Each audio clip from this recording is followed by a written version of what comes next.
All right, from kombucha, kefir to kimchi. Glad you had to read those.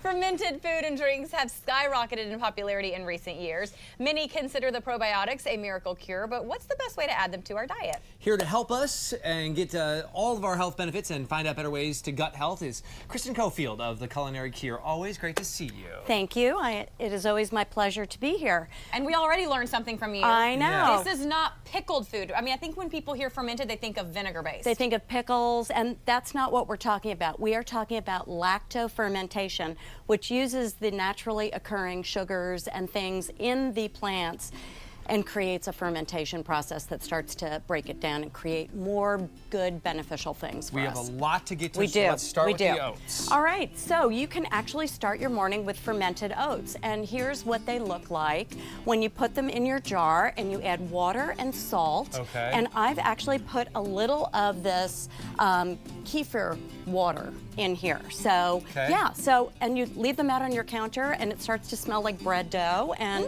they ferment a little bit, and you guys have a little sample And how there. long before you can have them for breakfast? I mean, the Well, next- once, so understand this, with all these, oops, So I can't have nice things. take a different fork. All right. With all these fermented foods, once you start the fermentation process, it's on your counter, and once they start to ferment and they get to the point where you like them, you pop them in your fridge and the fermentation process stops. But understand, the gut is calling the shots. It's sending thousands of signals to your brain each day. So you are what you eat, and you are what you feed your gut bacteria. So try the KVASS. This is my beet. This is a he loves beets. This is a fermented beet beverage that you can make. It's not too hard to make. It's a little spritzig. But beets are a superfood in and of themselves. When we talk about eating the rainbow, look at this gorgeous color. You did that yourself? I did that myself, but also know when people are concerned because beets have a lot of natural sugar, when you start to ferment them, it absolutely uses those sugars in the process. So all of a That sudden, tastes great. the sugar isn't going to spike your blood. It has a new shot he loves. Yeah. A beet shot. All right. taking yours. So fermented lemons have been around for centuries. They're used in lots of different cultures to flavor food. They're easy to make. You can keep a jar in your fridge. Just try them. What you do, again, we are using salt and water the rind? primarily. The whole thing? You can just take a bite of it. You could cut that up and put it in lentils. You could use it in rice. You could use it in chicken. It's a little salty. It's a little acidic.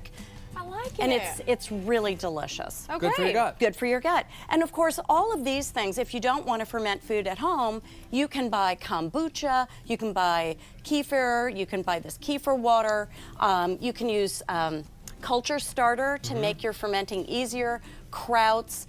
But this is one of my favorites. This looks like chips and salsa. So One try of the my go-tos. salsa. Try the salsa. This is a fermented salsa. Okay. Super easy, you can smell it. It smells delicious. So you're basically taking a traditional salsa recipe and you're adding a little extra salt, you're leaving it at room temperature, and these things naturally ferment. Real quickly, let's get to the apples. The apple slices, I mean, delicious. how are we ever going to get our kids to eat fermented foods? This is the answer. You can ferment these apple slices.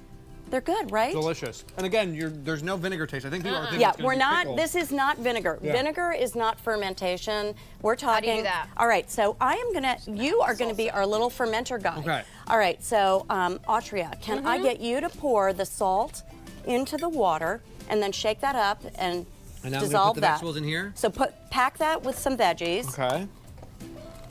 What kind of salt are you using? So this is sea salt, and I made it pink so it would show on camera. Okay. But smart. so you're gonna shake that up. You get the salt and the water. Okay, And so good. That's timeline plenty. real quickly Okay. on how long once we put the water 5 in to here. 7 days. 5 All to right. 7 days. So pour that in, fill it up, right up Just to salt the and top. water. Just salt and water. Now let's shove some. We're doing it like they used to do it in the garlic. old days, folks. Shove some garlic and shove some dill in there. That's why I have two grandmas that are Here you 94 go, baby. years old. This is what they used to do. What Put they the live top on. on. That's how easy it is to And leave it in ferment the fridge vegetables. for 5 to 7 no. days. Oh, Ru- keep it a out. cool Room temperature. spot, room temperature, Fridge 5 to stops 7 it days. once you put it But in the real fridge. quick, I learned. we got into this problem with our gut because we've taken all the fiber out of our food, and now and fiber is the prebiotic for the probiotics to eat. So we need fiber, good bacteria to have good gut health. Thank you for all the great advice. Your Yes. website on the bottom of the screen. The Culinary Cure.